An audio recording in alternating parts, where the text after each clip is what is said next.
Glad you mentioned that line, Sham, that Chennai Super Kings allowed Rajasthan Royals to qualify in the top two. And I will say why. For two things: 75 in 6 overs and 75 in the next 14 overs.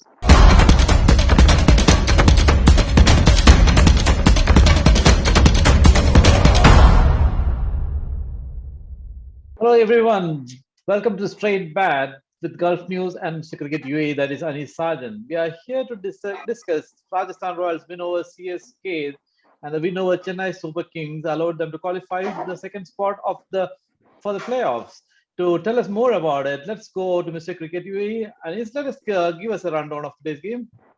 Thank you, Sham. Hi, Gautam. Hello, Prem. Glad you mentioned that line, Sham, that Chennai Super Kings allowed Rajasthan Royals to qualify in the top two. And I will say why. For two things: 75 in 6 overs and 75 in the next 14 overs. Okay, the wicket got slow, blah, blah, blah, whatever. We'll talk about it later. But second, when you have a bowler of Santner, who's much, much more experienced than the youngster Solanki, you leave him high and dry. And then you allow RR cross over the line. Well played, Ashwin, without taking anything away from him. But I believe you should say that Chennai gift trapped this and gave it back to Rajasthan Royals. Pretty much, and I'm sure Prem Rajendran wouldn't complain being a Rajasthan supporter. How did it go for you? Right. So I think to some extent, Chennai did sort of bottle it in some sense, because with the start that they have and the platform that the openers gave them, actually with Moeen Ali gave them, I was expecting at least a 200 score, but our bowlers really came through and sort of put the brakes on the game, and that really helped us curb down a low total. And to be fair, even we had our little struggles with the chase itself, but I think Ash, being a quality all-rounder that he is, sort of came in, clutched it for us. And I think it's an important win for us because it gives that momentum going into the playoffs. And I think having that 2-game win streak and then going into the playoffs really makes a difference, because then we get into the playoffs with that mentality of winning. So it's a really important win for us. Of course, the Anis broke it down for a 75 and 75. 75 in 6 overs and a 75 in 14 overs. Where did it go wrong for Chennai? Yes, it's a cluster of wickets, Sham. I mean, once I had little issue with that Conway's dismissal, but once that happened, then they lost. Then before Raidu, they lost somebody. So 3 quick wickets, and they could never get going from there. I mean, it's more than 75. In fact, it was something like 90 at the halfway mark. So it's a cluster of wickets from which they could never really recover. Dhoni kind of huffed and puffed his way to that 28 or something that he scored, and with that, Moeen Ali lost his momentum. More importantly, he was no longer the same batsman in the next 10 overs, next 8 overs, let's say, and then finally it was frustrated Moeen who had to throw away his wicket. Anis, what really happened here? If you look at the bowlers, both the spinners bowled 4 overs each, like Ashwin 1 for 28 and Chahal 2 for 26. And Abid McCoy, who is not a spinner, came away with 4 overs for 20 runs and 2 wickets. Was it the wicket the problem, or was it the lack of depth in Chennai Super Kings the problem? Well, you have to give credit to Rajasthan Royals bowlers that they bowled well. They understood that after the wicket of Conway, CSK just couldn't get going. But like Gautam mentioned, huffed and puffed. You have seen Dhoni whenever he comes to bat and you bring spinners, he just can't get going. Most importantly, I feel bad is that he just can't rotate the strike. And there are times when he just plays in the cover region and he runs off. I believe Moeen Ali would have got out, run out twice had the bowler picked up, had the fielder picked up. But coming to the point is that you just need to rotate the strike. Okay, you can't hit sixes of the spinners when you are not in, your eye is not in. Dhoni likes to go after them only in the last couple of overs. But at least rotate the strike. A guy who's going at a strike rate of 200, you just not giving him strike, and then Moeen Ali is stranded. I mean, come on. He was batting at an average of probably strike rate of 220, and in the last he gets to what 25, 30 balls. Of course, you're not going to, opposition is not going to complain, but I'm afraid MS Dhoni messed it up here with the bat. Yeah, we've been seeing that kind of innings from Dhoni every now and then, and this was one of those days. But nobody And complained, Sham. That's the sad part. Nobody complained. We only remember when he scores 1 or 2 sixes of the last over. But there are time and again in this many matches, even the World Cup damn semi-final, he played out like this, and India lost that game. Gautam, I'll quickly come back to you on the Dhoni itself. Yeah. We've been seeing how Dhoni has been struggling because one or two in the whole of this IPL, I've seen 1 or 2 innings where he really come good. But otherwise, like to again reuse your own phrase, huffing and puffing. That's what we've been seeing of Dhoni. We've not been seeing the Dhoni of old. And worse, Dhoni is going to come back the next year. So, how do you look at that? Yes, yes. I mean, see, there is a thing called shelf life, Sham. I mean, I'm sorry to say that about this great man, but at the toss, he did commit himself. He said he wanted to retire in front of the Chennai fans. But we have seen in the UAE, here also we have seen what the spinners are trying to do. In fact, Chahal did quite well, just, like inducing him to stretch for his drive or for his, for a defensive shot. And they were exposing him so badly. Number one, yes, this season it had been marginally better with the bat than the last 2 seasons, which were not much to write home about. Yes, Chennai needs to shake off that, that hangover if they want to really win forward, because other teams are going to do the same. I think only the whistle-blower army of the CSK are looking forward to it, but I don't think true cricket fans are looking forward to it. Okay, now just to get back to Rajasthan with you on Prem, Butler's form is a worry. He's been a whirlwind in the first half, and as you get to the business end, and when you are in the playoffs, his form is a real worry. And Rajasthan heavily leans on him for good scores. When he is not scoring, you're not getting past 150. Right. I agree. I think it's been I think I read a statistic that he scored about 400, 500 runs in his first 7 matches and just about 100 or something in his last 7 matches, which is obviously a concern for Rajasthan. And I think that is something that needs to come good in the playoffs stage as well. But another benefit that's come out of that actually is in the first 7 games, our runs were heavily reliant on Butler. But I think today's game included and a few previous games actually highlighted that the significance of our lower order and the other batsmen that are there. For example, Yashasvi Jaiswal, who actually hit a 50 today and a 50 before the game as well. So the form of it, what it has done is it's opened an opportunity for the other batsmen to sort of come good and take his place and take the fair share of the run scoring in the in the games that we've played so far. But again, it's still a worry because obviously we know that Butler is a world-class batsman and he's one of the most destructive opening batsmen in the whole of T20 cricket. So I think his form is sort of crucial. And I think going into qualifier 1, he has to probably put a lot more in the nets to really, just preserve his wicket and make sure that he takes the game deep, because I think that's the important. Because I think he gets out in his first, within his first 10 balls. And if he stays for at least 20 odd balls, after that, he can really start accelerating. And when he puts the accelerator down, he's unstoppable. So, yeah, I think that's what needs to happen. I mean, this has been a feature of Rajasthan, isn't it? Their batting has never been consistent. They used to be a top-heavy team. Now they have batsmen down the order, but still they are not firing as a team, isn't it? If it was not for Ashwin, they would have been in real trouble, isn't it? Very much, Sham. Like Butler's form has rubbed on to the other opener, which you're talking about, Yashasvi Jaiswal. In fact, the youngster has taken it on his shoulder. But I'm afraid the captain, Sanju Samson, instead of just going for the glory shots, can also rotate strike. If he can look upon to his hero, Virat Kohli. I know Virat Kohli has not had a good season this year, but it's all about running between the wickets. You just can't be hitting across the line. Okay, today he was, well taken by center on his own bowling.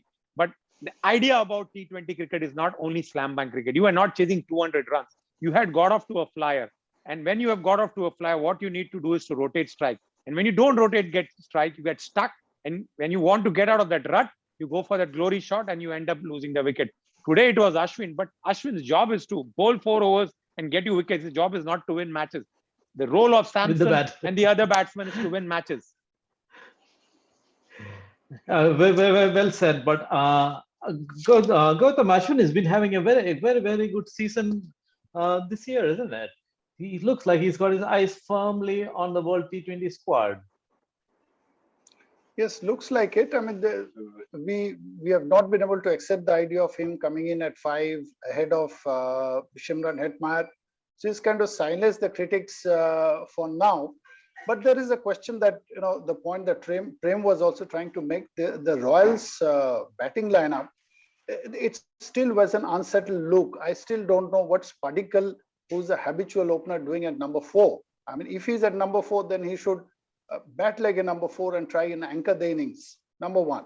Then, now that Hetmeyer had come back, I mean, so there is a question of unsettled look down there. And this role, as Anish Bhai said, ought to be taken by Samson himself and nobody else in this next two, in a possible 2 matches, let us say. Do you think in the next match? Sorry, I'm cutting Sham. Go ahead. No, I'm very happy for Ashwin that he pulled it off. You think the other opposition is going to give it in the hands of Ashwin by bowling the bowlers what he wants in his arc? No. And mind you, I mean, the next 4 matches, next week, they're going to be played on fresher wickets. So it will be a completely different equation there. Yes, that reminds me. Yes, this is going to be a completely different ball game because there are newer wickets and the whole range of tactics will be different. And before we get to it, just staying on with the Rajasthan. I just lost my train of thought.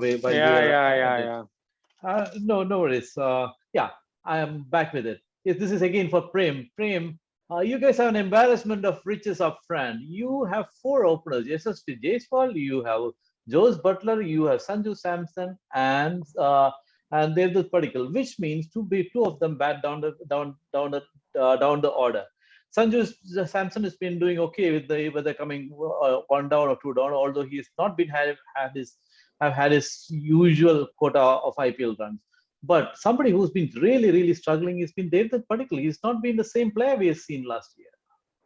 Yeah, I think, especially when we started with the auctions, for example, I was really excited to see that we have brought in Devdutt Padikkal because there's no secret about his talent. He's really one of the most talented batsmen that India has.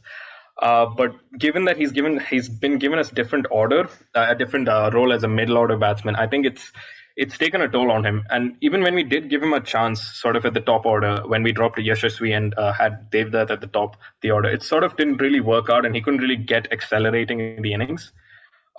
Which brings me to my next point. Actually, I think in this Rajasthan team, there's sort of room for either one of them. It's got to be either Yashasvi or either Devdutt.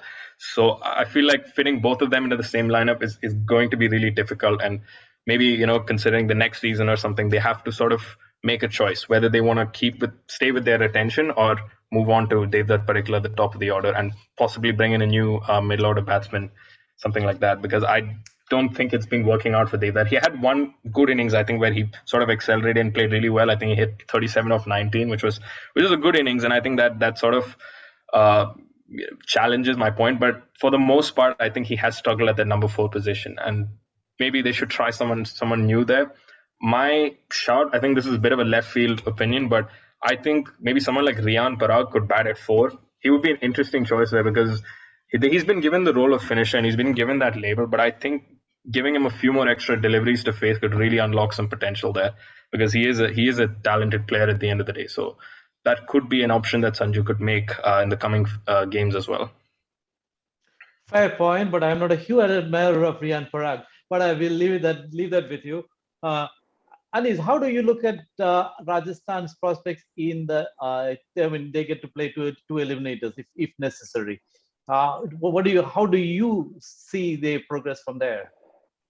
Well, I can say that on paper they look a very good side. In fact, the best spinning attack they have in the whole tournament, because they have an off spinner who can win a match on his own. They have a leg spinner who's the highest wicket taker, that is Yuzvendra Chahal.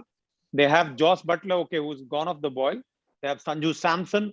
They have Yashasvi Jaiswal, and if Padikkal comes into form, and they have Hetmeyer as well as Parag, the so-called finisher. So as a package, and in the ball they have Bolt and Prasidh Krishna, and plus McCoy has been doing. So their side looks good. It's just that I only hope that they bat first and they don't bat second, because they are a team which likes to defend. Okay, I understand in a fresh wicket, it's going to be a different challenge for the spinners, but I still feel the spinners we have won them many matches, and that is what going to help them, because I don't see them chasing a target going forward. Gautam, Anis just actually gave us a very, very good example of how the team was constructed. Because last year or the previous years, we have always seen a batting heavy or a top heavy Rajasthan team with a bowling attack. Now they have in this auction they have rectified the bowling aspect of it and they have built a solid side. But the performances have not been keeping up with it. They have been completely inconsistent because they won only 8 of their 14 matches. They have not been dominant like the Gujarat, but on their day they could take any side down. But the thing is that consistency or the lack of it, will it come to haunt them in the eliminators? So they just might. I mean, they have to be ready to be able to shift gears, because what's happening is with Butler, if you get him in the same Butler, if he had got going past the power play, it would have been a different issue. See, once they don't get on in the power play as fluently as they would like to, then if they can do that, they reach that 180, 200 mark. Otherwise, they don't have a plan B. It may just come back to haunt them, when they're taking on a high pressure game. They have made it's a completely new team. They've made the playoffs after God knows how many years. So it can certainly come back to haunt them in a high pressure game. All right. Before we wind up, let's have it about the tournament. About our pick the winner contest, because we are at the last 2 games left in the league phase. So let's have it. Yeah, Sham, thank you. Today I thought it's going to be Chennai. One, because they were batting first, but again it proved us wrong. But that's the beauty about this game. This IPL has thrown us a lot of surprises. So every day we have a contest where you pick the winner and you walk away with an apparel kit, as well as 1 year's digital subscription of Gulf News. Now it's our turn to pick the winners for tomorrow's game. That is Mumbai Indians versus Delhi Capitals. Actually, the fate of 2 teams are riding on the tomorrow's match. Delhi Capitals, of course, but the one team which is not playing also will be affected by the result of this match. That is RCB. So, Gautam, who will win and tomorrow's game? Yeah, I think now it's become quite straightforward. If Delhi win, I would put my money on Delhi. So if Delhi win, they are reaching 16, isn't it? They're reaching 16 points. They will reach 16 with a better run rate. With a better run rate. So I would put my money on Delhi. I mean, it will be unfortunate to see either of Delhi or RCB not being able to make it, but that's how it goes. I mean, that's how it's always worked in the IPL. Prem, what's your pick? I think the fact of the matter is that Mumbai just have had a good run towards the back end of the tournament. They've had some players sort of hit form at the wrong time. Actually, after 8 straight defeats, they've started to pick up a little bit of form, and I think they're gonna go out and play with that fearlessness, that to just go out there and express themselves. And I think my money's on Mumbai because I think they'll play with that level of fearlessness, and Delhi are going to be really cautious about, and they'll have that pressure on the back of their mind that if we screw this up, then we're done. Our tournament's done. We're going to walk back with a wooden spoon. So I think my money's on Mumbai. And his Prem says Mumbai will play fearless cricket and Delhi will be under pressure. So what is your pick? I would back Mumbai as long as they don't rest players like Bumrah and the main players. I mean, I know Pollard has already been out of the tournament, but I don't want Bumrah to be rested. I'll back Mumbai. Like you mentioned, the pressure of going into the next round might eat up Delhi. And Pant's poor form is not going well with Delhi. So I'll go with Mumbai. Yeah, I also agree with you guys on that, simply because this season, Delhi's performance under pressure has not been really good. So, which is why I would back Mumbai. Not just that I would want RCB. That is still partial. That is a city I love. So I would want RCB to go make the last 4. So I'll put my money on Mumbai tomorrow. So thank you very, very much for joining us today. It's been a pleasure talking to you all. Thank you to all our listeners for tuning in. There's 2 more games left. Please join us for the video chats in the coming days. Good night.